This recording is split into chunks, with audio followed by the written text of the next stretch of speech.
अरविंद सहारन के साथ एक स्पष्ट बातचीत में पाकिस्तानी लेखक जमील खान ने पाकिस्तानी समाज के भीतर नफरत की निराशाजनक वृद्धि पर विचार किया। खान ने दृष्टिकोण में स्पष्ट बदलाव को देखते हुए हिंदुओं के प्रति बढ़ती असहिष्णुता पर गहरी चिंता व्यक्त की। वह भारत के साथ तनावपूर्ण संबंधों पर अफसोस जताते हैं, विशेष रूप से विवादास्पद राम मंदिर मुद्दे को। हिंदू नफरत जो है, हिंदू दुश्मनी जो है तो कहीं पीछे रह गई। अब तो इंसान दुश्मनी हो गई है कि आप सांस भी नहीं ले सकते। शायद आपको कल को सांस लेने पे भी पाबंदी लग जाए। बड़ा अजीब माहौल है। आप इन सब चीज़ों को जो पाकिस्तान से बयानात आते हैं ना, इनको नज़रअंदाज ही कर दिया करें। मैं अपने हिंदुस्तान के दोस्तों को भी यही कहूँगा, क्योंकि ये लोग करना कुछ नहीं है, लेकिन अपने ही लोगों के लिए ये लोग अज़ाब बन गए हैं। तो आपके दिमाग में इंडिया को लेकर क्या कॉन्सेप्ट है, क्या ख्यालात है? दुश्मन है हमारे। आप भी इंडिया को दुश्मन समझते? बेशक ऐसी इंडिया अच्छा नहीं है? क्यों? वो बस मुसलमान नहीं है। अच्छा, तो मुसलमान नहीं है इसलिए अच्छा नहीं लगता जी। ये आपको किसने कहा कि हम किसी के मुसलमान ना होने पर उसे अच्छा नहीं समझ सकते? वो भगवान को मानते, हम भगवान को मानते नहीं है। अच्छा, सिर्फ मजहब डिफरेंट है इसलिए इंडिया अच्छा नहीं लगता? जी जी। लेकिन आज ये हाल है कि मेरे जो कज़न्स हैं वो अपने बच्चों के नाम हसन हुसैन नहीं रखते। एक कज़न ने अपने बेटे का नाम अली रखा, फिर दूसरे बेटे का नाम हसन रखा, तीसरे के नाम लोगों ने रोक दिया कि हुसैन मत रख देना, क्योंकि वो हालात ही ऐसे नहीं है। यहाँ तो बहुत सारे ऐसे डॉक्टर जिनके नाम के आगे जाफरी, नकवी, इस तरह का कोई नाम था उनका जो शियत को जाहिर कर रहा था, तो मार दिया। अच्छा। यहाँ ये होता। तो आपके यहाँ तो नहीं होता ना कि कोई शिव को मानने वाला है तो कोई जो है गणपति वाला उसको जाके नहीं कत्ल नहीं, कर, ये नहीं होता जी हमारे यहाँ पे। फिर आप सेक्युलर ही हुए ना। सही है, सही है। ये चीज हमारे लिए ही है कि हम ये सब करें। हमारे यहाँ ही हो रहा है ये। मेरे खालू का नाम जाफर अली था, लेकिन उनकी जो अब तीसरी नस्ल है, खालू का तो इंतकाल हो गया, उनकी तीसरी नस्ल में कोई ऐसे नाम नहीं है जिसमें शिया का रंग आ रहा हो। इस कदर खौफ है, ये हाल हो गया है। जब मैं छोटा था, हैदराबाद में मैं रहता था, मुहर्रम के ज़माने में ताज़िए निकला करते थे, आपको मालूम होगा अच्छे से। ताज़िए के जी जी जी। तो वो वहाँ निकलते थे। तो मेरी वालदा मेरे गले में नारंगी रंग का वो धागों से बना हुआ एक, उसको पता नहीं क्या कहते थे, मुझे इस वक्त याद नहीं रहा, वो गले में डाल देती थी और मेरे हाथ पे नारंगी रंग के धागा का एक वो गुच्छा सा वो बांध देती थी। ये मुहर्रम में ये होता था, 10 दिन मेरे ये बंधा होता था। तो आज अगर कोई आप यहाँ किसी को देख लें कि गले में ऐसे बच्चे के पड़ा हुआ है या हाथ में ऐसे बंधा हुआ है, तो वो उसको रोक के पूछ लेंगे कि ये कौन हो तुम। यहाँ मैं अपनी बात बताऊँ आज की, कि मैं मेडिसिन लेने गया हुआ था बाज़ार। तो यहाँ एक कभी-कभी आता है, वो बांसुरी बेचता है, बांसुरी बजाता है। तो ये मेरे लिए बड़ी हैरत अंगेज़ बात थी कि कराची में मैंने बचपन में ज़रूर देखा था, मैंने खरीदी भी थी बांसुरी, बजाना भी सीखी थी। तो मुझे बड़ी खुशी हुई, मैं उसके पास गया, उससे मैंने उसकी बड़ी हौसला अफ़ज़ाई की। फिर दूसरे रोज़ मैंने देखा कोई मौलाना साहब उससे लड़ रहे हैं। अब मेरी हिम्मत नहीं हुई कि मैं जाके बीच में उनकी बचा कराऊँ, क्योंकि यहाँ ऐसा होता है कि ऐसे मामलात में बीच में पड़ने वाला आदमी ही मारा जाता है, पिट जाता है, कुछ भी हो सकता है। बाद में उसने मुझे बताया कि ये कह रहे थे ये हराम है, ये सब चीज़ें तुम यहाँ क्यों बेच रहे हो? तो अब आप सोचें कि हिंदू नफ़रत जो है, हिंदू दुश्मनी जो है तो कहीं पीछे रह गई। अब तो इंसान दुश्मनी हो गई है कि आप सांस भी नहीं ले सकते। शायद आपको कल को सांस लेने पे भी पाबंदी लग जाए। कल को आपको, हाँ, तो ये भी कहा गया है कि आप कहीं तकरीब हो रही होती है, कोई मजहबी बैठे हों तो वो कह देते हैं ताली ना बजाएं। ऐसा भी देखने में आया है। तो एक वक्त था कि लतीफ़ाबाद में, हैदराबाद में, जहाँ मेरा बचपन गुजरा, तो वहाँ कव्वाली हुआ करती थी और रात भर चलती थी। मेरा ख्याल है 3-4 मील दूर तक बांस लगा कर लाउड स्पीकर लगाए जाते थे और समझे कि पूरा शहर सुन रहा होता था वो कव्वाली। फरीद साबरी कव्वाल बड़े मशहूर हैं, गुजरे जी हैं वो। अब तो उनके बेटे को भी यहाँ मार दिया गया था। जी, मैं तो जानता हूँ। बहुत बड़ा अजीब माहौल है।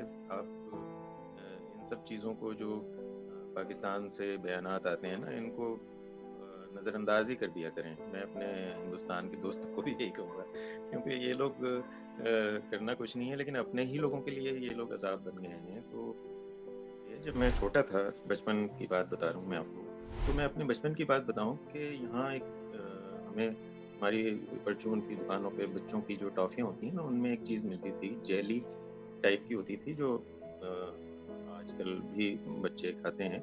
उस वक़्त वो हमें उसपे रैपर पे लिखा होता था, इंदिरा गांधी की बोटी। अब अच्छा। जब हाँ, वो जब मैं घर लेके गया तो उस वक़्त मेरे नाना ने ये रैपर देखा होगा, तो उन्होंने कहा, ये कैसी जहालत है, आइंदा मत खाना तुम। वो रैपर उन्होंने फेंक दिया। तो वो मतलब मैं शायद छठी या 7वीं में भी पहुँच गया था, तब तक वो जो चीज़ थी वो इसी नाम से ही फ़रोख्त होती थी यहाँ। तो जब आपने अपने लोगों के अंदर अपने पड़ोसी मुल्क के एक रहनुमा कहें कि उसके मुतालिक आपकी ये सोच थी कि आप बच्चों में इस तरह उसको पेनिट्रेट करना चाहते थे, नफ़रत उसके मुतालिक, तो आप कैसे फरियाद कर सकते हैं कि वहाँ ये ना हो? आपके दिमाग में इंडिया को लेकर क्या कॉन्सेप्ट है, क्या ख्यालात है? दुश्मन है हमारे। आप भी इंडिया को दुश्मन समझते हैं? बेशक ऐसे ही है। इंडिया अच्छा नहीं है, क्यों? वो बस मुसलमान नहीं है। अच्छा, तो मुसलमान नहीं है इसलिए अच्छा नहीं लगता। जी, ये आपको किसने कहा कि हम किसी के मुसलमान ना होने पर उसे अच्छा नहीं समझ सकते? वो भगवान को मानते, हम भगवान को मानते नहीं है। अच्छा, सिर्फ मजहब डिफरेंट है इसलिए इंडिया अच्छा नहीं लगता। जी जी। इंदिरा और अगर गांधी वहाँ की बोटी, क्या मैं सही सुन जी, रहा हूँ? टॉफी के जी, ऊपर जी। रैपर पे लिखा होता था कि इंदिरा गांधी की बोटी है ये। जी, जी, जी, जी, जी, बिल्कुल माशाल्लाह। अच्छा। ये हाँ, यहाँ ऐसे चीज़ें बहुत होती हैं, ये मुझे एक बचपन की चीज़ याद आ गई।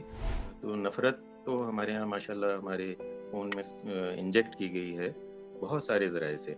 मतलब कोई एक जैसे इंजेक्शन लगाया जाता है ना, एक बाजू पे लगा दिया, तो हमारे यहाँ तो सर पे, इधर-उधर हर जगह इंजेक्ट किया गया है नफ़रत। वो कितना मजा आएगा जब हम दिल्ली गेट पर गाय के कबाब खाएंगे। ताजमहल पर जश्न तकमील पाकिस्तान मनाएंगे। सुन लो आरएसएस के दहशतगर्दों, अब हर मुसलमान की शहादत का बदला लेंगे, क्योंकि अब हिंद बनेगा पाकिस्तान। ये तो हम यहाँ आए दिन देखते रहते हैं चीज़ें कैसे बदलती हैं।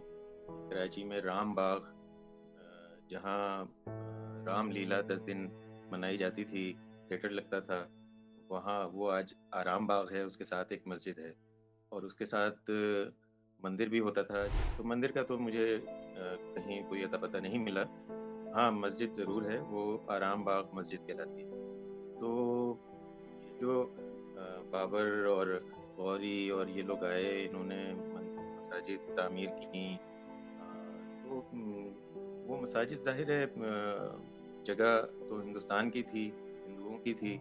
अब किसी से उन्होंने क्या खरीदी थी? अगर जैसा कि हिंदुओं का दावा है कि वहाँ मंदिर था, तो ज़ाहिर है वो कब्ज़ा की गई थी। किसी ने खुशी-खुशी तो मस्जिद के लिए नहीं दी थी। अगर मुसलमानों की हुकूमत होती तो शायद आप मंदिर की बात ही भूल चुके होते।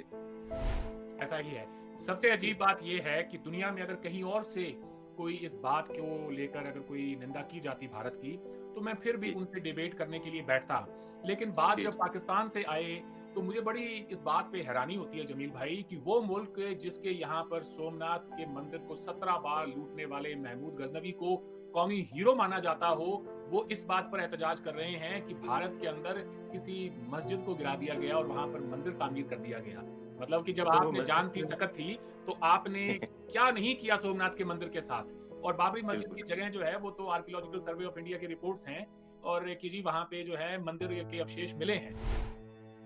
मेरे ख़्याल में अगर दुनिया में कहीं और से ये तनकीद हो रही है तो ये सोचा जाए, पाकिस्तानियों को तो मेरा ख़्याल है कि हम मैं खुद उसमें शामिल हूँ, और समेत किसी को भी ये हक़ ही नहीं होना चाहिए कि हम हिंदुस्तान पे ये तनकीद करें। क्योंकि हमारा मुल्क बना ही इस्लाम के नाम पे है।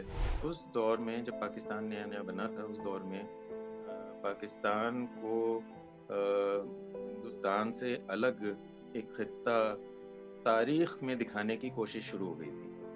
अब आप सोचिए कि जहाँ अशोका ने यूनिवर्सिटी बनाई हो, जिस खित्ते में जिस खित्ते में मोहनजोदड़ो के खंडरात निकले हों, हड़प्पा की तहजीब निकली हो, मेहरगढ़ हो, और वो सब जुड़ती हो हिंदुस्तान से। और सिंध जिसे हम सिंध कहते हैं, वो दरअसल इंडस है, और इंडस से ही इंडिया बना है। सिंध को बाहर के लोगों ने हिंद कहा तो वो हिंदुस्तान बन गया। अब इससे निकाल के इन्होंने अरब, तुर्क, फारस और इन सिविलाइजेशन से खुद को जोड़ने की कोशिश की। मैं अक्सर ये कहा करता हूँ कि हिंदुस्तान ने अंग्रेज़ों से आज़ादी हासिल की।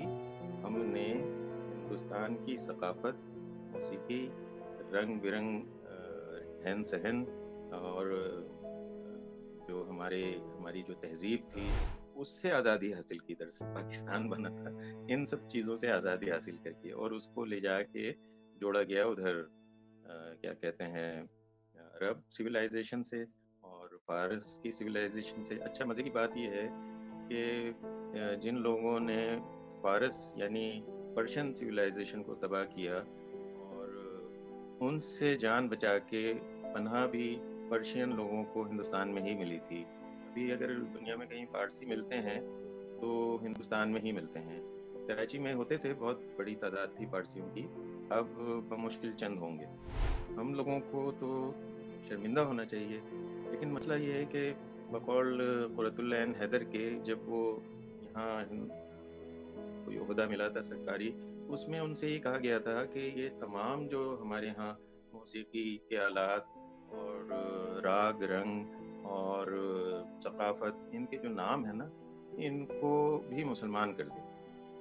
तो मतलब राग मल्हार से ये जो पाकिस्तानियत थी, उसको हिंदू हिंदू की वो आती थी स्मेल, तो उसको उन्होंने कहा इसको भी बदल दो।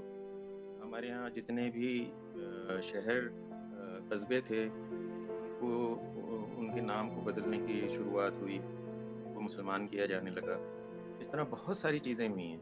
एक है गुरु मंदिर, अब उसका नाम पता नहीं कितनी दफ़ा चेंज किया गया, लेकिन वो गुरु मंदिर आज तक रटा हुआ है, लोगों को नाम छूट ही नहीं रहा। वो वहाँ होगा, गुरु साहब का कोई मंदिर होगा, या गुरुद्वारा हो सकता है। अब उसके कोई नामो निशान नहीं है। अगर हैं भी तो मुझे तो नहीं नज़र आए ऐसे कि वो वाक़ई मंदिर में हो और वहाँ घंटियाँ भी बज रही हों।